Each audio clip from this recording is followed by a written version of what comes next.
একদম আমাকে কিস করবি না, আমি তোকে ভালোবাসি না। বললেই হলো আমি তোকে ভালোবাসি আর বিয়ে করেছি এই জন্যই। হ্যাঁ জানি, তোর উদ্দেশ্য যে খারাপ আমার ভালো জানা আছে।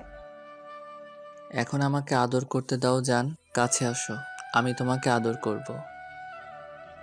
একদম আমার কাছে আসবি না, আমি তোকে ভালোবাসি না বললাম না। তুই আমাকে কোনো স্পর্শ করবি না, আমি তোর আদর নিতে পারবো না। তুমি বললে আমি শুনবো নাকি? এত ঘটা করে তোমাকে বিয়ে করলাম কিসের জন্য? তোমাকে আদর না করে ছেড়ে দেওয়ার জন্য? তোকে বললাম না তুই আমার কাছে আসবি না। যদি আসিস তাহলে আমার থেকে খারাপ আর কেউ হবে না। বললাম তো আমি তোমাকে ভালোবাসি। আমি জানি তুমি বলবে তুমি আমাকে ভালোবাসো না। স্বামী হিসেবে মানো না তাতে আমার কিছু যায় আসে না। আমি তোমাকে ভালোবাসি, ওই জন্যই বিয়েটা করেছি। এখন তুমি আমাকে ভালোবাসলে কিনা সেটা আমার দেখার বিষয় না। একসাথে থাকতে থাকতে একটা সময় ঠিকই ভালোবাসা হয়ে যাবে। সেটা তোর ভুল ধারণা, আমি তোকে কখনোই ভালোবাসবো না। তুই শুধু আমাকে টর্চার করার জন্য এখানে আনছিস, তাই না? অনেক বোঝানোর চেষ্টা করে যখন বুঝতেই পারোনি, অবহেলা করে দূরে সরিয়ে দিয়েছো, তখন আর কোনো উপায় পাচ্ছিলাম না, তাই তোমাকে আদর করার জন্য তোমাকে নিজের কাছে এনেছি। তোর উদ্দেশ্যই যদি থাকে আমার সাথে শারীরিক সম্পর্ক করার, তাহলে তুই আমাকে বলতি, আমি তোকে টাকা দিয়ে দিতাম, তুই কোনো পতিতালয়ে গিয়ে শরীরের চাহিদা মিটিয়ে আসতি। সাদিয়া কথাগুলো বলে শেষ করতে পারল না, তার আগেই রাজীব ঠাস ঠাস করে দুইটা থাপ্পড় মেরে দিল ওকে। আর গলাটা চেপে ধরে ও ঠোঁটের সাথে নিচের ঠোঁটগুলো লাগিয়ে দিয়ে কিস করতে লাগলো। সাদিয়া রাজীবের স্পর্শগুলো পেয়ে একদম শান্ত হয়ে গেল। আর রাজীব এরকম বাজে বিহেভ করাতে সাদিয়া অনেকটা ভয় পেয়ে গেল। সাদিয়া রাজীবকে ছাড়ানোর জন্য ওর ঠোঁটে কামড় বসিয়ে দেয়।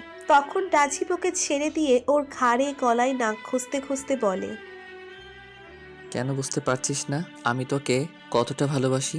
তোকে কাছে টেনে নেই এই জন্যই, যেন তুই অন্য কারো হয়ে না যাস। তুই কেন বুঝতে পারিস না আমি তোকে ছাড়া বাঁচতে পারবো না? ছোটবেলা থেকেই তোকে নিজের কলিজা ভাবি। আর তুই কেন আমাকে এভাবে দূরে সরিয়ে দিস? ছাড় কুত্তা আমাকে, তুই আমাকে একদম স্পর্শ করবি না। আমি বলছি না আমি তোকে ভালোবাসি না। তোর মতো একটা বাজে ছেলেকে আমি কখনোই ভালোবাসবো না। কেন ভালোবাসবি না? আমি তোর জন্য কি যোগ্য না নাকি? আমাদের তো কিছু কম নেই। এখন আমি সমাজে প্রতিষ্ঠিত এমন না যে তোমার থেকে আমরা গরিব। আমি তোর পাশে দাঁড়ানোর যোগ্যতা রাখি না। এখন তুই বলতে পারবি তোর স্বামীর সব কিছুই আছে, তাহলে কেন তুই আমাকে ভালোবাসিস না? কাককে সাবান পানি দিয়ে যতই ধোয়া হোক সে কখনো সাদা হবে না। তোকে যতই এসব স্যুট বুট পরানো হোক তুই কখনোই বড়লোক হতে পারবি না। আমি সেটা খুব ভালো করেই জানি। তোমার যা ভাবার তুমি ভাবতে পারো। আমি তোমাকে ভালোবাসি, তাই তোকে নিজের করে নিয়েছি। এখন তুই যত তাড়াতাড়ি আমাকে স্বামী হিসেবে মেনে নিবে সেটা তোর জন্য ভালো হবে। আর যদি না মানিস তাহলে সেটা তোর জন্যই খারাপ হবে। এখন ভেবে দেখ তুই কি করবি। আমি মরে যাব তাও তোকে কখনো স্বামী হিসেবে মানতে পারবো না। আর তোর এসব টর্চার আমি কিছুতেই সহ্য করতে পারবো না। তুই আমাকে ভালোবাসার নামে ধরে এনে রেপ করার জন্য, তাই না? তুই যদি তাই ভেবে থাকিস তাহলে সেটাই। আর তুই শেষ পর্যন্ত এরকম একটা কথা বলতে পারলি আমাকে, তাহলে আজকে তোর সাথে করেই দেখাতে হয়। আমি তোকে কখনোই টাচ করিনি, শুধু তোর কাছে আমার ভালোবাসাটা ভিক্ষে চেয়েছিলাম। কিন্তু তুই সেটা বুঝতেই পারলি না, শুধু আমাকে দোষারোপ করে গেলি, তাই না? দাঁড়া, আজকে তোকে আমি বুঝিয়ে দিব আমি কতটা কঠোর হতে পারি। রাজীব কথাটা বলে সাদিয়ার কাছে এগিয়ে যেতে লাগলো। তখন সাদিয়া পেছনে পেছনে দেওয়ালের সাথে ঠেকে গেলে রাজীব ওকে কাছে টেনে নিল। তারপর সাদিয়াকে ধাক্কা দিয়ে বিছানায় ফেলে দিয়ে তারপর ওর উপরে উঠে যায়। সাদিয়া ছোটার জন্য ছটফট করছে। রাজীব বিছানার সাথে দুই হাতে ওকে শক্ত করে চেপে ধরে। তারপর ওর সাথে শারীরিক সম্পর্ক করতে শুরু করে, যেটাকে সাদিয়ার কাছে ধর্ষণ বলে মনে হলেও বিয়ে হওয়াতে রাজীবের কাছে সেটাই আদর বলে পরিণত হয়েছে। রাজীবের স্পর্শগুলোর সাদিয়ার কাছে বিশ্বের মতো লাগছিল। একটা পর্যায়ে সাদিয়া রাজীবকে আটকাতে না পেরে চোখের পানি ফেলতে লাগলো। রাজীবের কাজ শেষ হতেই ও সাদিয়ার বুকে মাথা দিয়ে তারপর ওর বুকে কিস করতে লাগলো। সাদিয়ার অসহ্য যন্ত্রণা হচ্ছিল রাজীব ওকে এমন করে স্পর্শ করাতে, তাই ও কান্না করতে লাগলো। তখন রাজীব বলতে লাগলো, জান, তুমি কান্না করতেছো কেন? আমি না তোমাকে আদর করে দিলাম? দেখো, আমি জানি তোমার খুব ভালো লেগেছে, যার জন্য তুমি আমাকে আটকাতে পারোনি, তাই না?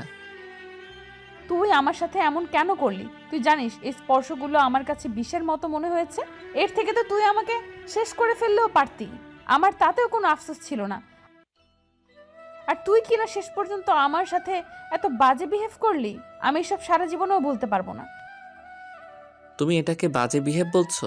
আমার কাছে এটাই ভালোবাসা।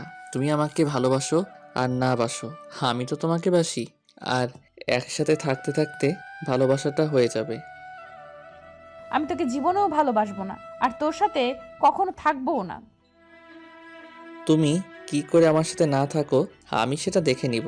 খুব শীঘ্রই তোমাকে বাবুর আম্মু বানিয়ে দেব, দেখবো তুমি তখন কি করে আমার থেকে দূরে সরে যাও, দেখবো তোমার মতো বাঁকা মেয়েকে কি করে সোজা করতে হয়। রাজীবের কথাতে সাদিয়া আর কোনো জবাব দিল না। এবার রাজীব সাদিয়াকে বুকে জড়িয়ে ধরে রেখে চুপ করে রইল। আপনারা হয়তো ভাবছেন এখানে কি হতে পারে। সাদিয়া রাজীবের ফুফাতো বোন, রাজীব ওর মামাতো ভাই। আজকে ওদের দুজনের বিয়ে হয়েছে। সাদিয়ার জন্য রাজীব প্রচণ্ড পরিমাণে পাগলামি করত, সাধারণ রিলেশনগুলোতে যেমনটা হয়। সাদিয়াকে রাজীব সেই ছোটবেলা থেকেই পছন্দ করে, কিন্তু সাদিয়াকে দেখতেই পারে না, কারণ সাদিয়ারা একটু বড় লোক। সেজন্য অহংকারে সাদিয়ার মাটিতে পাই পড়ে না।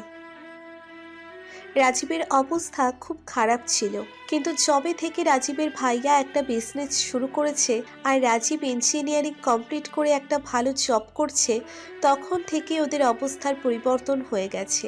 তাই রাজীব সাদিয়াকে বিয়ে করার জন্য আব্বু আম্মুকে দিয়ে ওর বাসায় বিয়ের প্রস্তাব নিয়ে পাঠালে তখন সাদিয়া না বলে দেয়।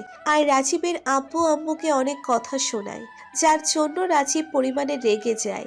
এর আগেই রাজীব সাদিয়াকে অনেক বোঝানোর চেষ্টা করেছে, কিন্তু সাদিয়া ততবারই ওকে অপমানের অবহেলা করে দূরে সরিয়ে দিয়েছে। রাজীবের তাতেও আফসোস ছিল না, কিন্তু শেষ পর্যায়ে যখন সাদিয়া আব্বু আম্মুকে কথা শোনালো তখন রাজীব প্রচণ্ড পরিমাণে রেগে গেছিল। রাজীব সেদিন প্রচণ্ড রেগে গিয়েছিল। তারপর ওর বন্ধুদের মাধ্যমে সাদিয়াকে জোর করে উঠিয়ে নিয়ে যায়। রাজীব সাদিয়াকে ভয় দেখিয়ে বিয়েটা করে নেয়।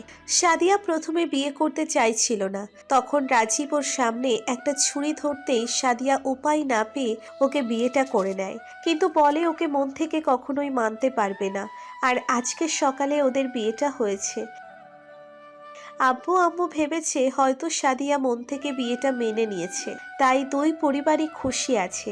কিন্তু রাজীব ওকে ভয় দেখিয়েছিল, বলেছিল আব্বু আব্বুর সামনে যেন কখনো মুখ দিয়ে না বের করে রাজীব ওকে জোর করে বিয়েটা করেছে। তো বাসর ঘরে আসতে ওদের দুজনের মাঝে কি কথা হলো সেটা তো আপনারা জানতেই পারলেন। পরদিন সকালে সাদিয়ার ঘুম ভাঙতে খেয়াল করে রাজীবের বুকে শুয়ে আছে, আর এখনো ওদের শরীরে কিচ্ছু নেই। সাদিয়া আবার কান্না করে ওঠে।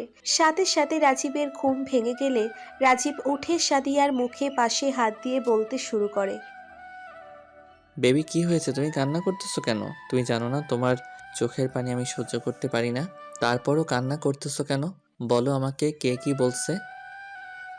এত বড় একটা নাটক করে আমাকে অপবিত্র করে দিয়ে এখন বলা হচ্ছে কে কি বলেছে? তুই জীবনেও কখনো শান্তি পাবি না।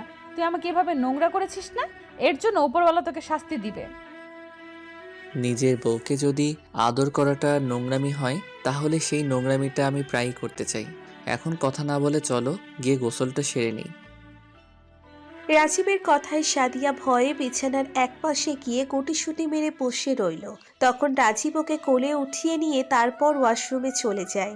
তো বিয়ের পর থেকে সাদিয়া রাজীবের প্রতি একটু ভালোবাসা দেখানো তো দূরে থাক, ওর প্রতি আরো ঘৃণাটা বেড়ে গেছে।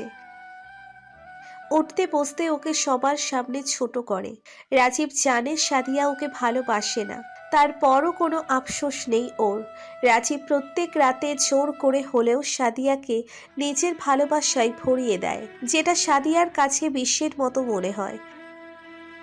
তারপর একটা পর্যায়ে সাদিয়ার করা বিহেভিয়ার রাজীব এত বেশি কষ্ট পাচ্ছিল যেটা ও আর সহ্য করতে পারছিল না। তাই রাজীব 2টা মাস যাবৎ অনেক ভেবে ডিসিশন নিয়েছে আর সাদিয়াকে ডিস্টার্ব করবে না।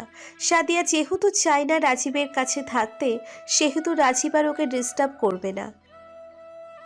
সেদিন রাজীব সারাটা দিন অফিসে বসে কথাগুলো ভেবেছে। তারপর বাসায় এসে ফ্রেশ হয়ে খাওয়া দাওয়া করে রুমে গিয়ে বালিশ আর চাদর নিয়ে যখনই সোফার দিকে শুতে যাবে তখন সাদিয়া অবাক হয়ে ওর দিকে তাকিয়ে রইল। রাজীব বিষয়টা লক্ষ্য করে রাজীবের সামনে দাঁড়িয়ে বলতে লাগলো, এই 7-8 বছরে যেখানে তোর মনে জায়গা করে নিতে পারিনি, সেখানে 2টা মাসের কি জায়গা করে নিব? আমার বোঝা হয়ে গেছে ভালোবাসাটার, যাই হোক জোর করে হয় না। ভেবেছিলাম জোর করে বিয়েটা করলে তুই আমাকে ভালোবাসতে পারবি। আমি যখন ভালোবাসায় তোকে ভরিয়ে দিব, তুই তখন আমার ভালোবাসাটা নিজের মধ্যে নিয়ে তোর মধ্যে আমার বেবিটা বেড়ে উঠবে। কিন্তু তুই আমাকে এতই বেশি ঘৃণা করিস, যার জন্য আমি যতবার তোকে আদর করে ভালোবেসে ভরিয়ে দেই, তুই ততবারই পিল খেয়ে নিস, যেন তোর মাঝে আমার অস্তিত্বটা বেড়ে না ওঠে। তুই ভয় পাস না, আমি আর তোকে কখনো নিজে থেকে স্পর্শ করব না। আমি হেরে গেছি তোর ভালোবাসার কাছে, আমি ছোট হয়ে গেছি। উপরওয়ালা আমাকে বুঝিয়ে দিয়েছে সবার কপালে ভালোবাসাটা থাকে না। রাজীবের কথায় সাদিয়া অবাক হয়ে ওর দিকে তাকিয়ে রইল। কারণ সাদিয়া প্রত্যেক রাতে যখন ওর সাথে শারীরিক সম্পর্ক করে, পরদিন সকালে উঠে সাদিয়া পিল খেয়ে নেয় যেন প্রেগনেন্ট না হয়ে যায়। রাজীবের জানার পর অনেক কষ্ট লেগেছিল। ভেবেছিল যখন ওদের একটা বেবি হবে তখন সাদিয়া ওকে ঠিকই মেনে নিবে, কিন্তু যখন দেখেছিল সাদিয়া এরকম কাজ করে, প্রথমে রাজীব নিজেকে শান্ত রাখতে পারলেও পরবর্তীতে খুব খারাপ লাগতো। তাই নিজেকে ওর থেকে সরিয়ে নেওয়ার চেষ্টা করলো। তো ওই দিনের পর থেকেই রাজীব সাদিয়াকে ইচ্ছে করে কখনো টাচ করে না, ওর সাথে কথা বলে না। সাদিয়া বুঝতে পেরেছে মনের দিক থেকে অনেকটাই ভেঙে পড়েছে, অনেক বেশি কষ্ট হয়েছে। এর মাঝে রাজীব নিজেকে অনেক বুঝিয়েছে। ও জানে সাদিয়াকে ভালোবেসে অনেক বড় ভুল করছে, আর সেই ভুলের মাসুলটা এখনো ওকে দিতে হচ্ছে। তাই রাজীব চুপ করে সবটা সহ্য করে নেয়। প্রথম কয়েকটা দিন সাদিয়া ভালো থাকতে পারলেও পরে রাজীবের ভালোবাসাগুলো আর ওর স্পর্শগুলো মিস করতে শুরু করে, যার জন্য সাথে অনেক বেশি পাগল হয়ে যাচ্ছিল। তারপরও অহংকারের কাছে নিজের ভালোবাসাটাকে দূরে সরিয়ে দিচ্ছিল, যেটা রাজীব বেশ ভালোই বুঝতে পারছিল। 6টা মাস কেটে গেল। এর মাঝে রাজীব আর সাদিয়ার সাথে একটু কথা বলার চেষ্টা করেনি। প্রয়োজন ছাড়া কখনো সাদিয়ার সাথে রাজীব নিচে থেকে কথা বলতে আসেনি, যেটা সাদিয়ার সহ্য করতে পারছিল না। সাদিয়া চাই প্রায়ই রাজীবের সাথে কথা বলতে, কিন্তু কোনো এক ব্যথার কারণে বলে উঠতে পারে না। তো প্রতিদিনের মতো রাজীব অফিস থেকে ফিরে এসে ওর একটা মেয়ে কলিগের সাথে ব্যালকনিতে দাঁড়িয়ে হাসাহাসি করে কথা বলছিল, যেটা সাদিয়া সহ্য করতে পারছিল না। ও ব্যালকনিতে এসে রাজীবের পেছনে দাঁড়িয়ে রইল। রাজীব সেটা বুঝতে পেরে কথা বলা বন্ধ করলো না। তারপর আরো 10 মিনিট বাদে কথা বলা শেষ করে বলল, তুমি কিছু বলবে? তুমি বোঝো না আমি কি বলতে চাই? তারপরও কেন এসব নাটক করো বলো? বলো কি বলবে, আর কি নাটক করলাম যার জন্য তোমার এরকম আমার সাথে কথা বলতে আসতে হলো? তুমি বোঝো না অন্য মেয়েগুলোর সাথে কথা বলে আমার মধ্যে কতটা কষ্ট হয়? আমি তোমাকে বোঝাতে পারি না কতটা ভালোবেসে ফেলেছি। তুমি অন্য মেয়েগুলোর সাথে কথা বলে আমার কতটা কষ্ট হয়, খারাপ লাগে। আর কত ছোট করবে? অনেক তো করলে, এখন তো আর তোমাকে ডিস্টার্ব করি না। এখন তুমি চাইলে চলেও যেতে পারো। আমি তো ভুল করেছি, যদি সে ভুল করার জন্য তোমাকে বিয়ে করার জন্য পা ধরে মাফ চাইতে হয়, বলো, আমি সেটা চেয়ে নিব। তারপরেও না, এসব নাটক করো না। এইসব অন্তত আমি বিশ্বাস করব না। কেন বিশ্বাস করবে না? তুমি আমাকে ভালোবাসতে পারলে আমি কেন তোমাকে ভালোবাসতে পারবো না? কারণ ভালোবাসাটা হয় মনের দিক থেকে। তোমার মনের মধ্যেই তো আমি নেই, তাহলে ভালোবাসাটা হলো কি করে? কথাগুলো বলে সাদিয়া কিছুক্ষণ কান্না করতে লাগলো। থাক, কান্না করতে হবে না। তুমি আমাকে ছোট করতেছো, করো, আমি সবটা মুখ বুঝে সহ্য করে নিব। তারপরও এই ভালোবাসাটা নিয়ে আর অন্তত অভিনয় করো না, তাহলে আমি সেটা সহ্য করতে পারবো না। আমি ভুল করেছি, প্লিজ আমাকে মাফ করে দাও। আমি এই 6টা মাসে বুঝতে পেরেছি স্বামীর ভালোবাসার মেয়েদের কাছে সব কিছু। তুমি যেভাবে আমাকে বিয়ে করো, তুমি আমাকে অনেক বেশি ভালোবাসো, আর আমার দেওয়া কষ্টটা সহ্য করতে না পেরে অনেক বেশি কষ্ট পেয়েছো। প্লিজ এসব তুমি আগের মতো হয়ে যাও। আমি এখন তোমাকে স্বামী হিসেবে মানি, আর এই বিয়েটাও মেনে নিয়েছি। প্লিজ আমাকে তুমি বুকে জড়িয়ে নাও। আমি তোমার স্পর্শ না পেয়ে থাকতে পারছি না, তোমার স্পর্শ আমাকে ভালোবাসতে বাধ্য করেছে। প্লিজ একটাবার আমাকে বুকে জড়িয়ে নাও। কথাগুলো বলে সাদিয়া কিছুক্ষণ কান্না করতে লাগলো। তখন রাজীব আর কোনো উপায় না পেয়ে ওকে আলতো করে জড়িয়ে ধরতেই সাদিয়া ওকে শক্ত করে জড়িয়ে ধরে বুকে মুখ গুছিয়ে দিয়ে কান্না করতে লাগলো। তখন আর বলল, এখনো রাগ করে থাকবে আমার উপর? কথা বলবে না আমার সাথে? কি বলবো? আমার বলার মতো আর কিছুই নেই। আমি তোমাকে বোঝাতে পারিনি, তাহলে আর কি বলে লাভ কি? ও তার মানে বিশ্বাস করো না আমি তোমাকে ভালোবাসি, তাই তো? আচ্ছা ঠিক আছে, আমি প্রমাণ দিয়ে দিব। খুব শীঘ্রই তোমার বাবুর আম্মু হয়ে দেখাবো, তাহলে তো তুমি বুঝতে পারবে আমি তোমাকে কতটা ভালোবাসি। হ্যাঁ, তাহলে আমি বিশ্বাস করব। তাহলে আর দেরি কেন? তুমি আমাকে আদর করো, আমি খুব শীঘ্রই তোমার বেবির আম্মু হব।